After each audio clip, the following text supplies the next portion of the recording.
What's up everyone, my name is Coach Leo and I'm an ex-pro jungler of 6 years, competing at events such as Worlds a total of 4 times, where I played against the best players across the globe. Now in 2024, I've been coaching hundreds of players to reach their dream rank. So if you've had enough of being the same rank every season and want to finally take action, book your first session and join the Jungle Gap Discord today. Actually, we'll do that first. Because we were just talking about mentality, we'll do that first. So I'm just going to take this loss streak, for example, okay? This is how I want you to see the game. It's going to make losing a lot easier. It's going to help your mindset and give it an easier time, okay? So I want you to see the game like this. You have 100% of games. So like in 100 games, you have 15 that are auto lose, right? 15 that are auto lose out of 100. 15 that are auto win. Apologies for my... That's beautiful handwriting. Apologies for my handwriting. 15 auto lose, 15 auto win, right? And then 70% is like in your control. The other 70, right? This is where you make the impact. Why am I saying this? Because, okay, let's just say I have no idea what happened in these games, right? But let's just say this game was an auto loss. This game was an auto loss, right? And I know that's kind of like 15 in 100 games. Like you could get on an unlucky, you could have two really unlucky games, right? Where these ones are just auto losses. The point is that you really don't want to let these two auto losses bleed into this game. Because this game was actually a 70% and these were two 15s, right? But if you let these two games like bleed into this next game and you're like, you know, you get tilt. So you need to brush these games off to keep, because if you played this game like you just woke up and you played this, you would win. But since you played these two games previously, you made like false diagnosis. You were like, oh man, the enemy jungle ganked so much. So this game I'm going to gank more. Oh, the enemy jungle farmed so much. So I'm going to farm. You know what I mean? Like that happens. Right. So recognizing the 15% auto losses is really important. Not to say that you can make the excuse that every game is 15%, right? This is the kind of discipline part. You have to be like, okay, like did I just have like an extremely bad team, right? Did I have nowhere to play to? So your mentality here should be, okay, I'm going to get 1% better from these games. I'm going to look at like one little thing. Oh, my tempo could have been a little bit better.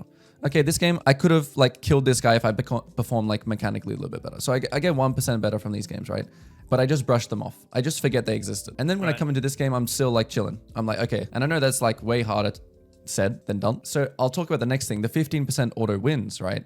I want you to think of these games, right? I want you to recognize, because we always recognize when we lose instantly. We always recognize when we have a bad team. Recognize when you have a good team, because let's just say these two games, for example, these were 15 auto wins, right? If you recognize the 15% auto wins, those losses will become easier. So then if you had two auto losses here, you'd be like, oh, you know, I kind of got those losses for free, right?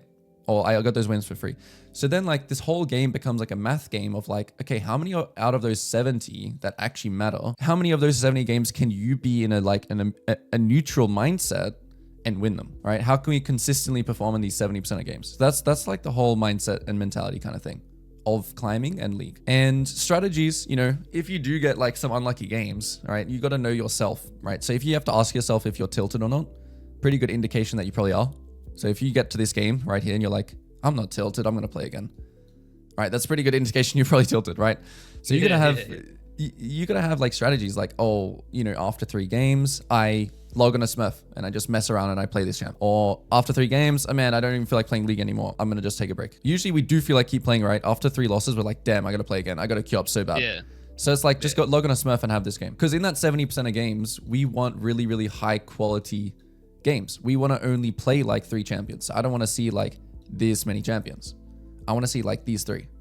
And I want to see you get really good at these 3. Because like if you spread your skill out, you know, you only have like 10 skill points, right? If you play one champion, you could be 10 out of 10 on one champion. That's usually pretty like optimal to just be a one trick. That's why one tricks do well. Because you want to have 10 of your skill points on one champion. There are like, once you learn a champion, there is kind of a fact that like you can pick them up. So for example, if you like learn Diana and then you don't play her in like 3 months, like maybe this is the case for some of these champions for you, right? You've been playing the game for a while. There is that like, okay, you've been playing for a lot longer. You may have played like 100 games of Kayn like 2 years ago. And it is true, like you could come back and play Kayn and you'd be like okay at Kayn again, right? After like a few warm-up games. That's true. But I think for you right now, unless you're literally like challenger, there's no reason to have a really widespread champ pool. Because draft right now doesn't matter too much. I would say draft starts to matter around diamond, maybe high emerald. Right now draft doesn't matter. So I want to see you just like pick like 2, like these 2, and just like forget all these. Remember all these games here?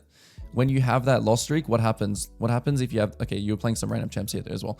But like when you have these loss streaks, right? You got to play, like, let's just say, for example, you played like your Diana, 2 games here, you played your Viego here. Okay, these are all good, but you just lost them, whatever. And you feel like having a little troll around game. You're like, oh man, I'm just tilted. I don't want to play Diana. I don't want to play Viego.